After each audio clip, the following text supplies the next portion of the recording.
যে শর্টপুঁটি মাছ নিয়ে এসছে, শর্টপুঁটি মাছের আজকে রেসিপি বানাবো। তো তার জন্য মাছটা ভালো করে ধুয়ে পরিষ্কার করে নিয়েছি, আর মাছে ভালো করে নুন হলুদ মাখিয়ে নেব। আজকে একটু ছোট ছোট পেলাম। না ঠিকই আছে, আগের বারটা একটু বড় সেদিন যখন একটু বড় ছিল। তাও ভালো সাইজ। ভালো করে মাখানো হয়ে গেছে,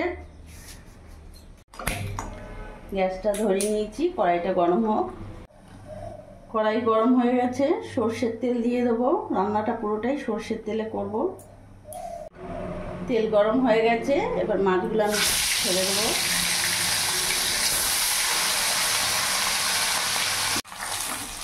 মাছগুলো লাল লাল করে ভেজে নিয়েছি, এবার নামিয়ে ফেলবো।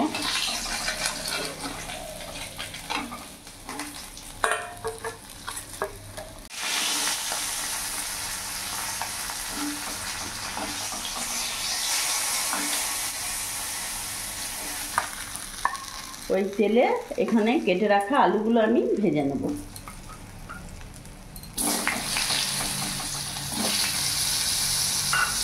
সামান্য লবণ আর সামান্য হলুদ গুঁড়ো দিয়ে দেবো।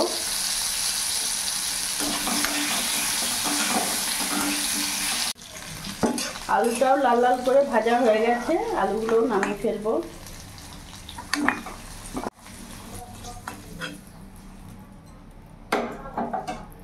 আর তেল দেবো না, ওই তেলের মধ্যে এখানে জিরে ফোড়ন দিয়ে দিলাম।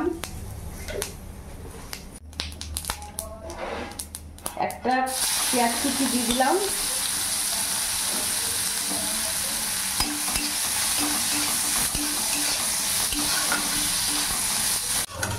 পেঁয়াজটা কিছুক্ষণ ভাজা ভাজা করে নিয়েছি, এবার এরই মধ্যে এখন মশলা দিয়ে দেবো। এখানে আদা রসুন লঙ্কা বাটা আছে, দিয়ে দিলাম 2 চামচ।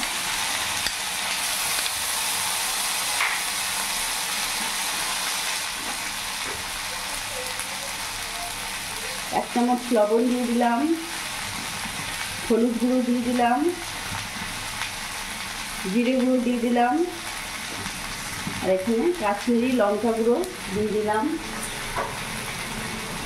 সামান্য একটু জল অ্যাড করবো যাতে মশলাটা লেগে না যায়। ভালো করে মিশিয়ে নেব। গ্যাসের ফ্লেমটা এই সময় একদম সিম আঁচ করে রাখতে হবে। সিম আঁচ করে মশলাটা ভালোভাবে কষিয়ে নিতে হবে।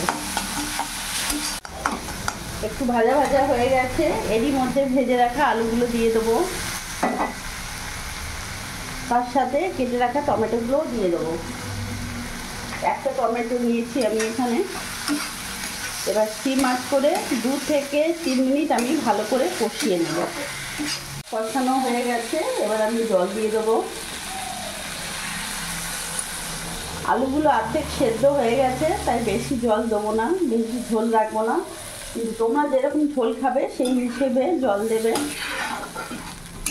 আমি বেশি ঝোল রাখবো না। এবার আমি কিছুক্ষণের জন্য ঢাকা দিয়ে দেবো। কিছুক্ষণ ঢাকা দিয়ে রেখে দিয়েছিলাম। বাহ, খুব সুন্দর আলুগুলো সেদ্ধ হয়ে গেছে। গ্যাসের ফ্লেমটা একটু বাড়িয়ে দেবো। এরই মধ্যে এখন ভেজে রাখা শর্টপুঁটি মাছগুলো দিয়ে দেবো। মাছ দিয়ে খুব জোর 1 থেকে 2 মিনিট ফোটাবো, বেশি ফোটাবো না।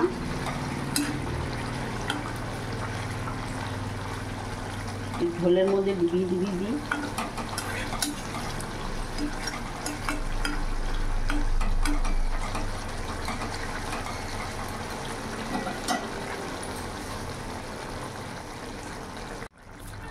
এর ওপর থেকে অল্প ধনেপাতা কুচি দিয়ে দেবো।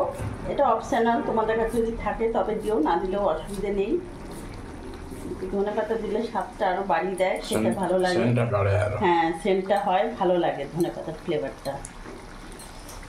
অনেকে পছন্দ করে না, তো যারা পছন্দ করবে তারা দেবে। এবার আমি নামিয়ে দেবো, গ্যাস অফ করে দিই।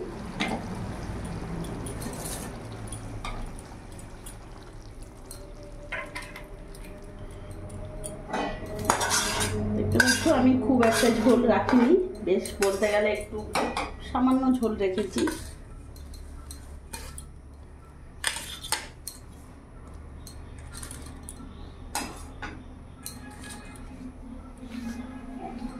তো বন্ধুরা, আজকে আমি বানিয়ে ফেললাম সরপুঁটি মাছ আলু দিয়ে ঝোল।